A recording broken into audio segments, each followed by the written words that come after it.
culture, the political as well. We were talking about we have to take into account the governmental boundaries or lack of boundaries that they have, the rules that they have. But what is culture itself? Well, how do you determine what culture is, right? Please follow the Hofstede's website, and it's related to power distance, what is like their relationship with gender as well plays a big role on power distance, the elderly as well, the proximity, if it's much more collectivism versus individualism, a collective country, nation, or more individualistic. And depending on those aspects, okay, the perspective can be impacted one way or the other. So, what is your own culture of origin?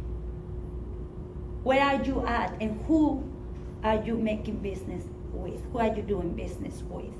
This is super important, and there are like a lot of big, wonderful projects have failed because of lacking on or overseeing or misunderstanding. It's not just the language.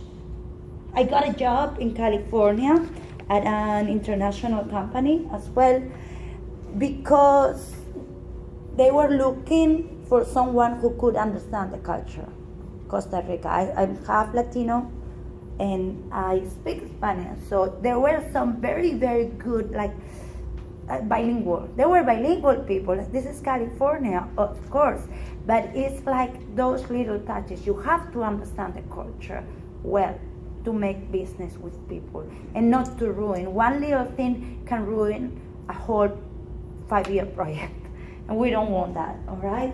This is something that we are going to see specifically on module 2, okay?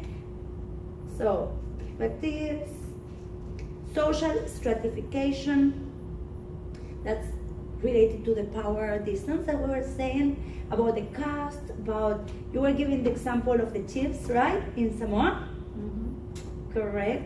Or you were talking as well about like the importance of what's the couple or the man in Mexico as well. Have to take that into account. Your family, they asked you, when I went to Bolivia, the first thing that they asked me is, what's your last name? Yes, same as Wotu. What is your last name?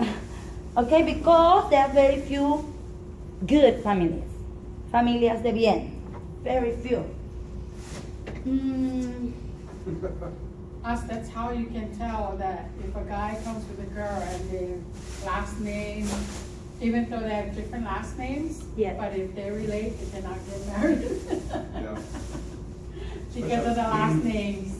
Oh, but is that okay if they have different, if they have the same last name, although they are not related? That's not good? No, if you have the same last name, pretty much you're related. Yeah. Imagine that you are called Garcia. What happens to you? You have like, oh. No, we had that people from San Diego that came back to Samoa for a wedding, and they found out they were cousins. Yeah. And it was like, nope. Really? They had been dating Yeah. for like 3-4 years, and when they came back, because they were all like, you know, whitewashed somewhat. They don't even speak their own language. And we were there during that time, and man, that was a big thing. And like, wait, you're my cousin. They've been, you know, they've been having sex, and it's just like, the mom was like, oh, thank God you don't have no kids. So it's like, it was like a, what do you call that? Yeah, you have to Soap ask for the opera. last name. Like a soap It was opera. a Samoan soap opera. Una telenovela. Bilingual was everywhere. Oh my God. Una telenovela. Yeah. Yes. Okay. So that has like you take that into account, and as well the religious and ethical system. Okay, what it's like to be like a conservative Catholic, for instance. Christian. When I came to America, are you Christian? It's like, well, yes, I guess, right? I was raised Catholic. What do you mean with Christian? I didn't know what did they mean. What are you talking about? And you don't ask in Europe. You don't ask your religion like here. Huh? Especially in the military, it's like, what church do you go? But I don't even go to a church, really, you know? They change And it's like, to why do religion. you ask me what church do I go? It's like, it's very, very uncommon in Europe. You don't ask that when you meet somebody. Mhm. If you want to share that, yes, but not what you mean. And here, it seemed to me that it was very common. A lot of applications you see that. I'm a Jedi. What was your church? You know it's a religion in the military? Yeah, Jedi? Mhm. Okay, question for you. You are going to ask me that. What is that cross-cultural business? What is that cross-culture?